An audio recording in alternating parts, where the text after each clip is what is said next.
अस्सलामुअलैकुम वरहमतुल्लाहि व तआला बरकातहू।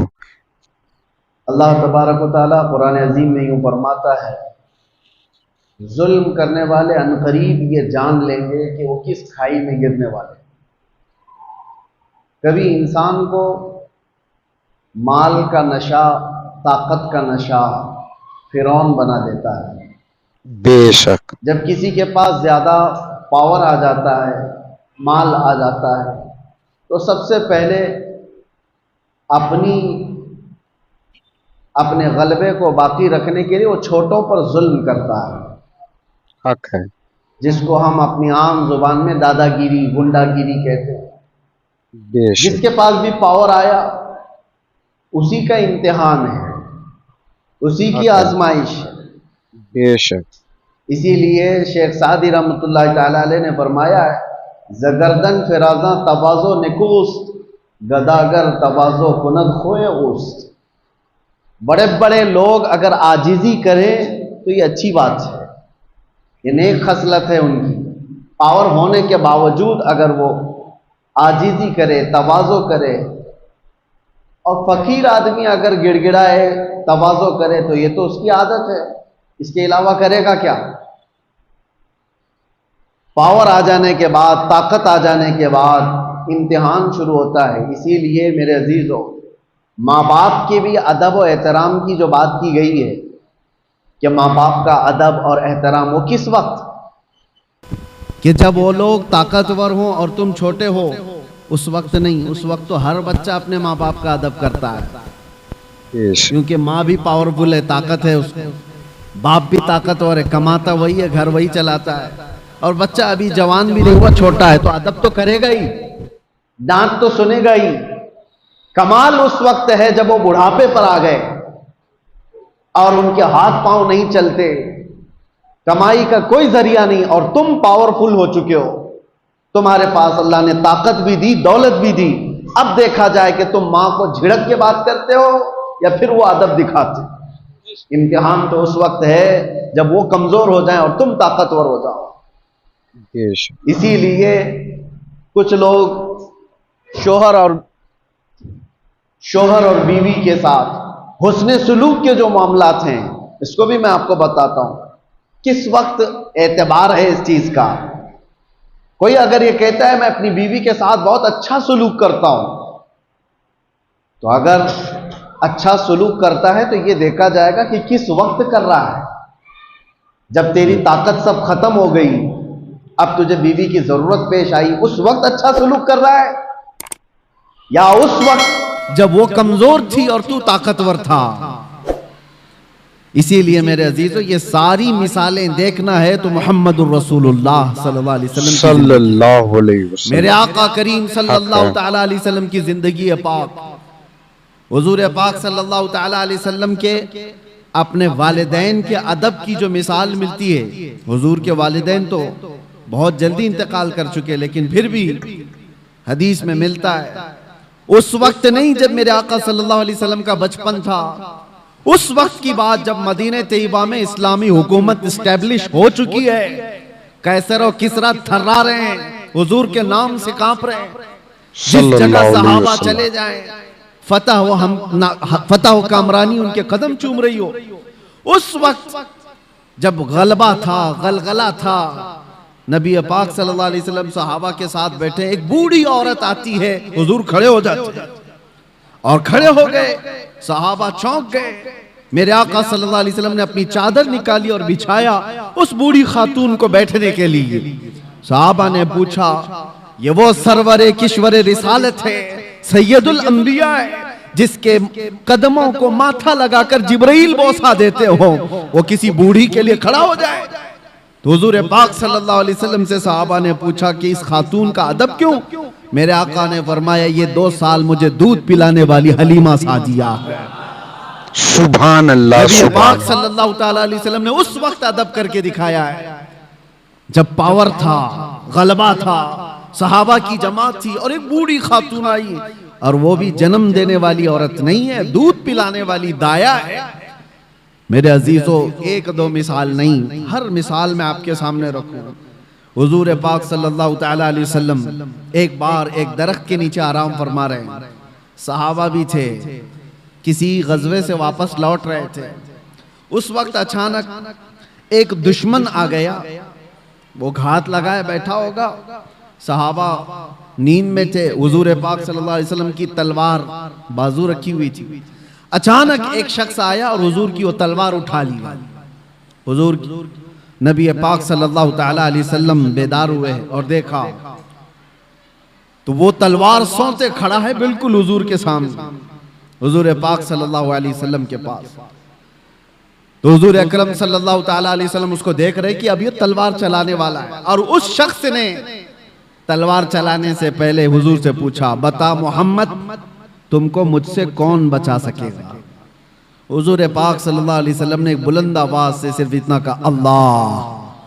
अल्लाहु अकबर। हुजूर पाक की जुबान से ये जुमला निकला था कि उसके हाथ से तलवार गिर गई और कपकपी उसको तारी हो गई। जैसे ही तलवार गिरी हुजूर ने उठा लिया।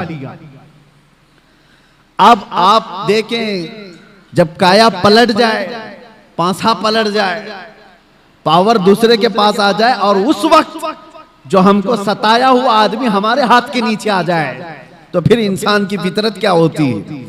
रगड़ दो इसको, मसल दो इसको, पूरा पुराना बदला ले लो। जब इसके पास पावर था तो मुझे परेशान किया इसने, ताकत का इस्तेमाल किया इसने। हुजूर पाक के पास तलवार हाथ में आई, अब वो कांपने लगा। हुजूर ने पूछा, बता अब तुझको मुझसे कौन बचाएगा?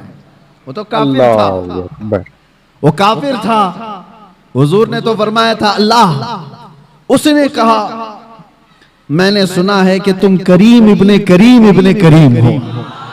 सुभान अल्लाह। हुजूर पाक सल्लल्लाहु अलैहि वसल्लम ने फरमाया, जाओ तुम्हें आजाद कर दिया।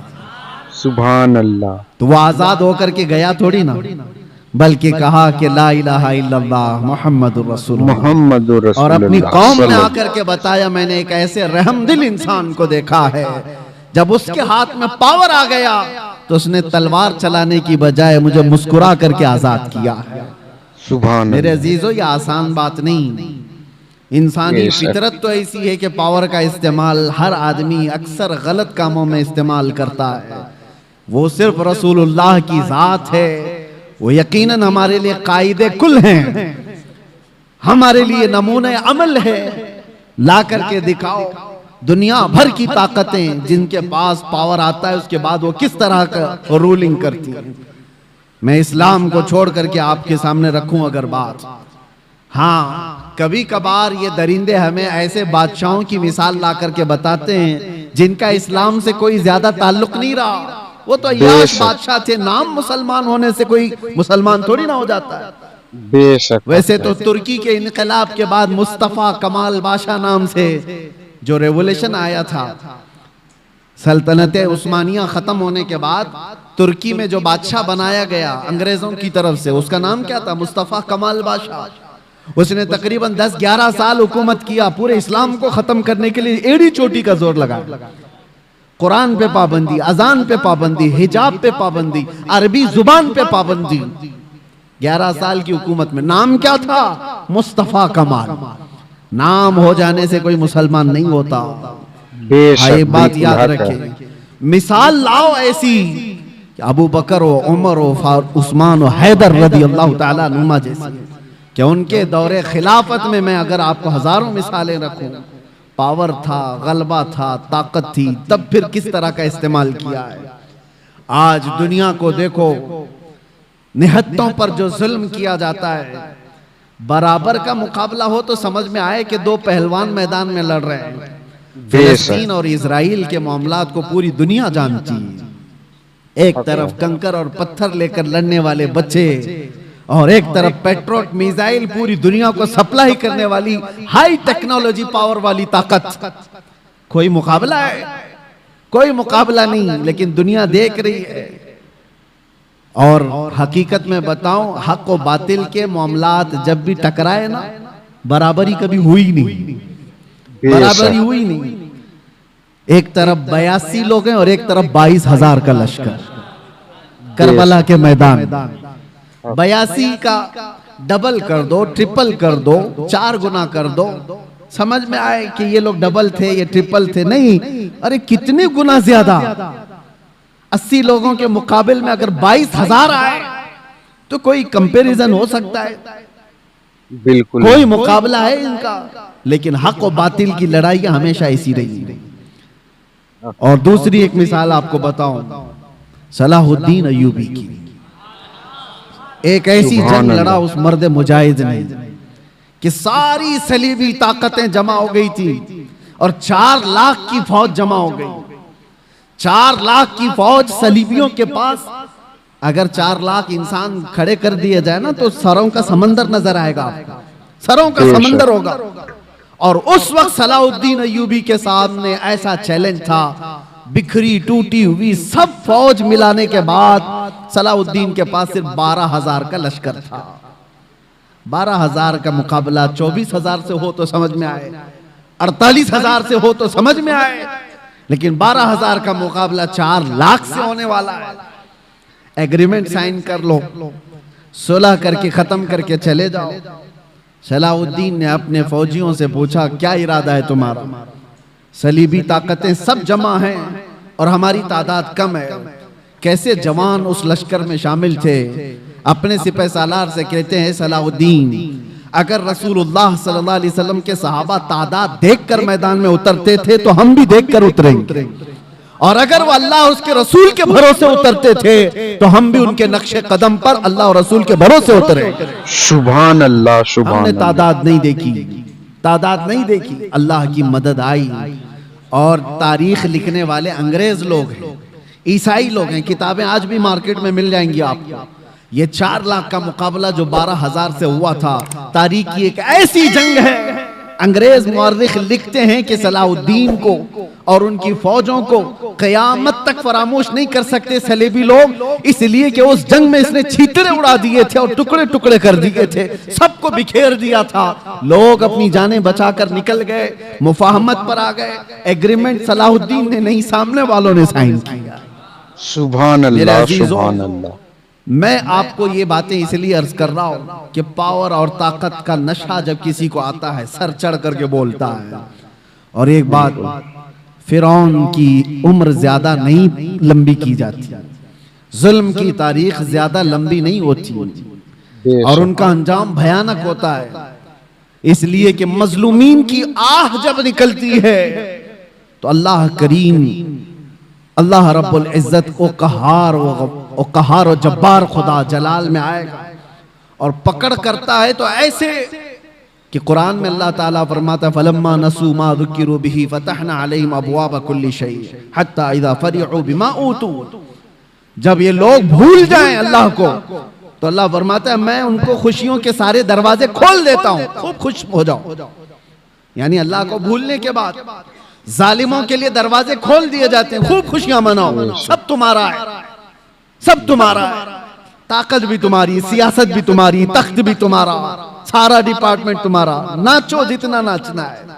फिर अल्लाह फरमाता है, फअखज़नाहुम बग़ता, अचानक हम एक दिन पकड़ करेंगे, अचानक एक दिन पकड़ करेंगे और फिर पूरी दुनिया की ताकत उस पकड़ से उसको आजाद नहीं करा सकेगी, नहीं निकाल सकेगी। और हम जालिम दरिंदों के अंजाम का इंतजार करेंगे इंशाअल्लाह। और आप देखना मेरे अजीजों, हमारी जिंदगी रहे न रहे, लेकिन अल्लाह हय्य क़य्यूम है, अल्लाह हमेशा से है और हमेशा रहने वाला।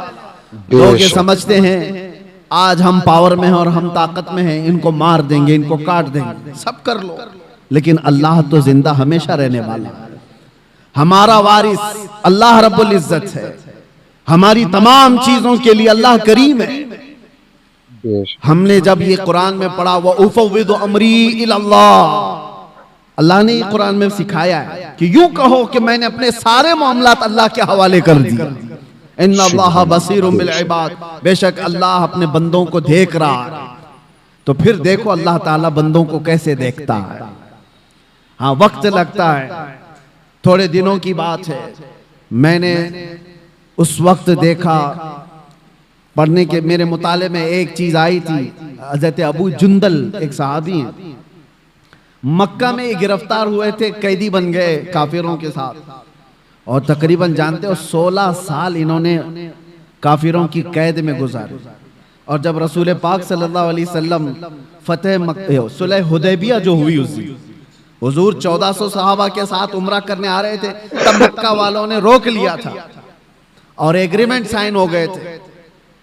सुलह हुदैबिया जो है उसमें यह था कि मक्का से कोई भाग करके जाएगा तो मदीने वाले उसको वापस कर देंगे, और मदीने से कोई भाग करके आएगा तो हम उसको वापस नहीं करेंगे, हम अपने पास रख लेंगे। सब ऐसी एग्रीमेंट उन्होंने साइन की थी। उसी वक्त ये अबू जुंदल सहाबी कैद से निकल करके आ गए थे। अंदाजा करो 16 साल के बाद कोई जंजीरें तोड़ करके निकल आया हो, और वो भी सहाबा के जमात में आ गए। सहाबा ने सीने से सीना लगाया, वो फूट फूट करके अपने जख्म बता रहे थे। लेकिन कुफ्फार को जैसे ही पता चला हमारा एक कैदी भाग गया है, तो उन्होंने कहा कि अभी अभी हमारा एग्रीमेंट हुआ है कि जो मक्का से भाग कर जाएगा उसको मदीने वाले वापस करेंगे, अबू जुंदल को हमारे पास वापस करो। सहाबा सब खड़े हो गए कि इस मजलूम को हम वापस कैसे करेंगे, जंग कर लेंगे। सबकी नजरें हुजूर पाक की तरफ थी कि हुजूर क्या फैसला फरमाए। अबू जुंदल अपने जख्म दिखा दिखा करके सहाबा से कह रहे थे इनके पास वापस भेजोगे मुझे बहुत मारेंगे। तो मक्का के कुफ्फार और मुशरिकीन को हुजूर ने कहा कि अब वो आ गया छोड़ दो, अभी तो हमारी एग्रीमेंट साइन नहीं हुई। तो उन्होंने एग्रीमेंट को खत्म कर दिया और कहा कि अगर ये हमको वापस नहीं किया जाएगा तो हम एग्रीमेंट भी नहीं करेंगे। जब जिद पर अड़ गए, हुजूर पाक ने अबू जुंदल की तरफ देखा और कहा अबू जुंदल मक्का वापस चले जाओ, रहमतुल लिल आलमीन है। सारे सहाबा देख रहे हैं। बसा औकात ऐसे हुक्म आएंगे मेरे अजीजों जिंदगी, लोग ये समझते हैं ये तो हमारी तकलीफ पर और तकलीफ आ रही है। वो रहमतुल लिल आलमीन है और 16 साल का कैदी बाहर आया है और हुजूर उसको कहते वापस चले जाओ। दुनिया की नजर तो ये देख रही है कि रहमतुल लिल आलमीन है, वापस इसको कैद में भेज रहे हैं। सारे सहाबा से कहते लड़ लो, इसको वापस निकाल लो। लेकिन तुम नहीं जानते जो रसूलुल्लाह की नजर देख रही है। बेशक सुभान ये अल्लाह। इम्तिहान है हमारा। मुसीबत के बाद हम आस लगाए हैं अल्लाह उसके रसूल की जात से, तो हो सकता है 2-4 मुसीबतें फिर आ जाएं। तुम ये कहोगे कि मैंने तो एक मुसीबत से छुटकारे की दुआ की थी, 4 और आ गई। कहीं ऐसा तो नहीं कि तुम्हारा ईमान बिखर जाएगा और तुम छोड़ दोगे। मैंने देखा है कैद के दिनों में कितने ऐसे हैं जो काफिर हो जाते हैं, यही कहते हुए कोई अल्लाह नहीं है, हम तो कितने दिनों से दुआ कर रहे हैं, हम पर तो और केस ही केस होते जा रहे हैं। माज़अल्लाह रब्बिल आलमीन, ये कड़ा इम्तिहान है मेरे अजीजों। हुजूर ने वापस कर दिया। बिल्कुल। और हैरत की बात मैं आपको बताऊं, दूसरा कोई आम मामूली आदमी हो तो जंग कर ले और लड़ाई कर ले, या फिर छूटा हुआ कैदी उसको जब ये फरमान सुना दिया जाए तो बिफर जाए और कहे कि मैं तो छोड़ देता हूं, ऐसा दीनी क्या। अबू जुंदल की तरफ सहाबा ने देखा, सर झुकाए मक्का की तरफ वापस जा रहे हैं। फरमाने मुस्तफा, सुभान अल्लाह, मेरे नबी का फरमान है। ईमान हो तो ये 16 साल कैद में रह करके छूट करके आए थे, जख्म दिखा दिखा कर रो रहे थे। उसके बाद रसूलुल्लाह ने फरमाया जाओ वापस। सल्लल्लाहु अलैहि वसल्लम। छू चीरा तक नहीं कहा, ये पूछा भी नहीं या रसूलुल्लाह वापस उस जुल्म की चक्की में पिसने जाऊं, नहीं पूछा, सर झुकाया और चल पड़ा। यही तो ईमान है मेरे, यही ईमान है। मैं जो बात अर्ज कर रहा हूं वो ये कि रसूल मुहतरम सल्लल्लाहु ताला अलैहि वसल्लम की जिंदगी पाक से मैं आपको बताऊं, पावर जब हो, गलबा जब हो, उस वक्त कैसे लोगों के साथ मामलात किए गए। तो चले कुफ्फार और मुशरिकीन गालिब आ गए तो उनकी बात अलग है कि उन्होंने अपने जुल्म की सारी हदें पार कर दी, जुल्म की सारी हदें पार कर दी। जब गलबा मिला था काफिरों को उहद के मैदान में, बदर में मुसलमानों को गलबा मिला था, उहद में कुफ्फार और मुशरिकीन को गलबा मिला। दोनों के दरमियान जमीन आसमान का फर्क है। बदर के मैदान में भी 70 काफिर मारे गए थे और उहद के मैदान में 70 मुसलमान शहीद हुए थे। 70 मुसलमान शहीद हुए, लेकिन दोनों में फर्क इतना है, बदर में जितने 70 काफिर मारे गए थे, एक एक को चुन करके लाया गया, एक गड्ढे में डाला गया सारी लाशों को ला करके हुजूर ने उनको खिताब भी किया।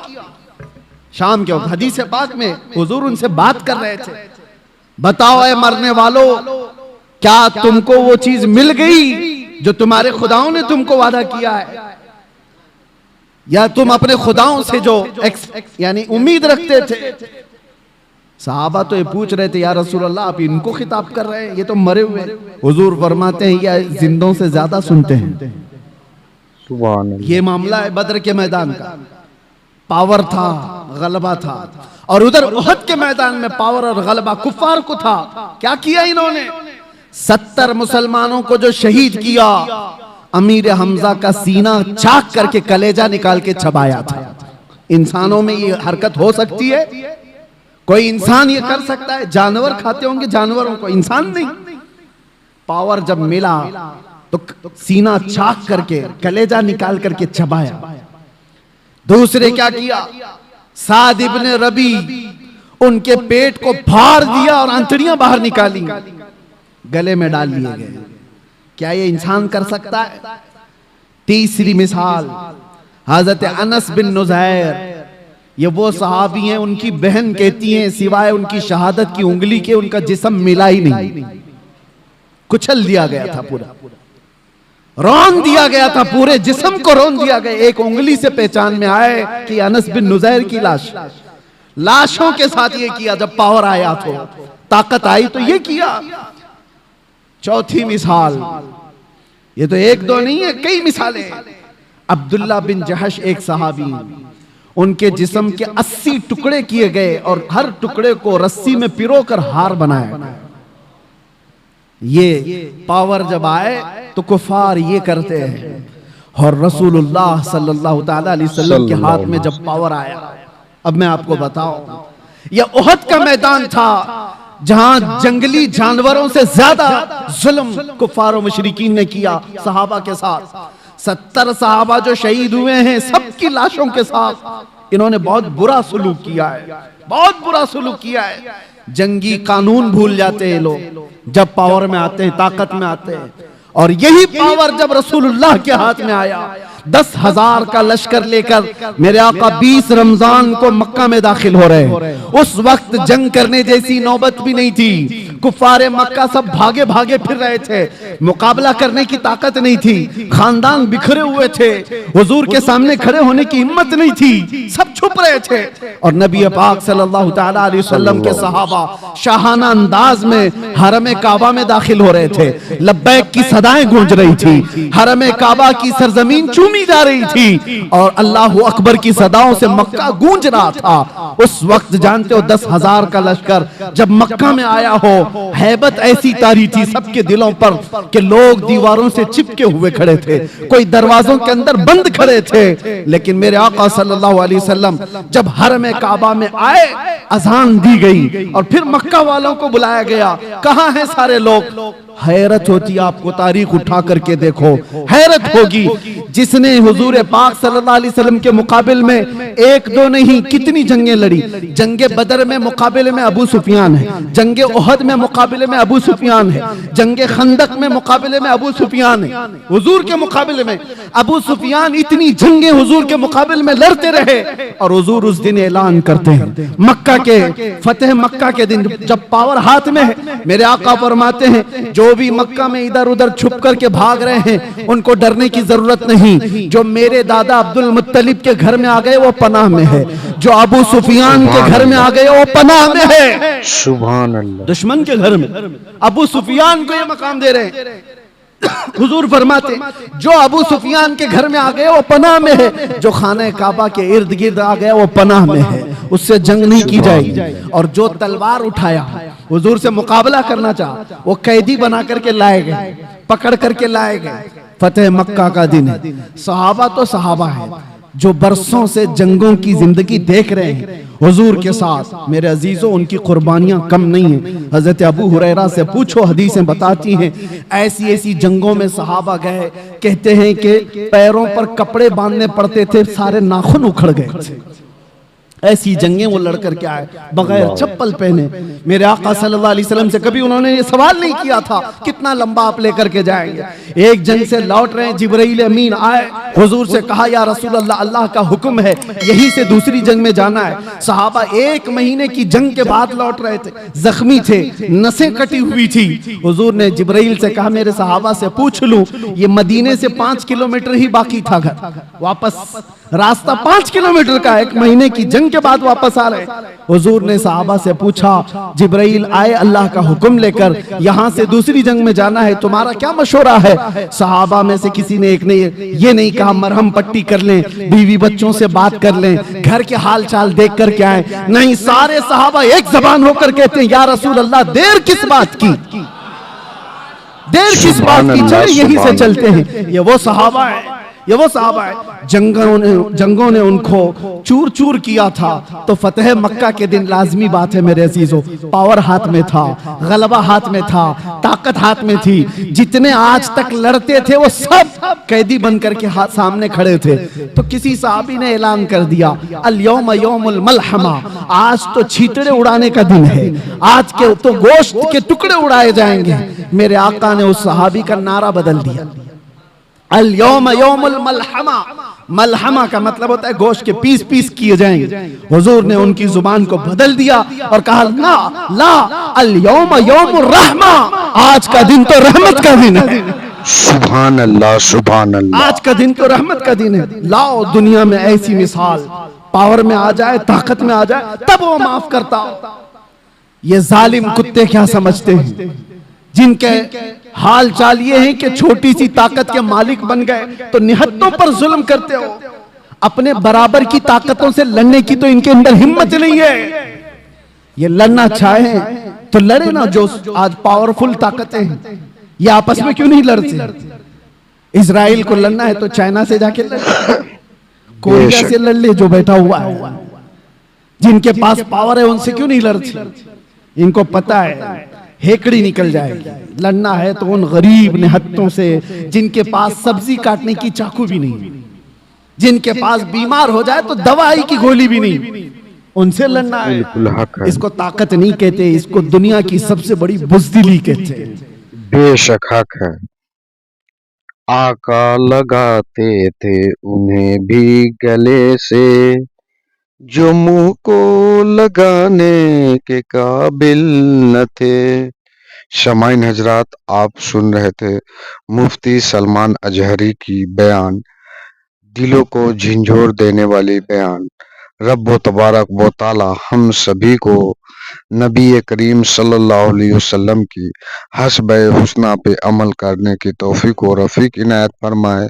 हम सभी को ईमान की दौलत से माला माल फरमाए।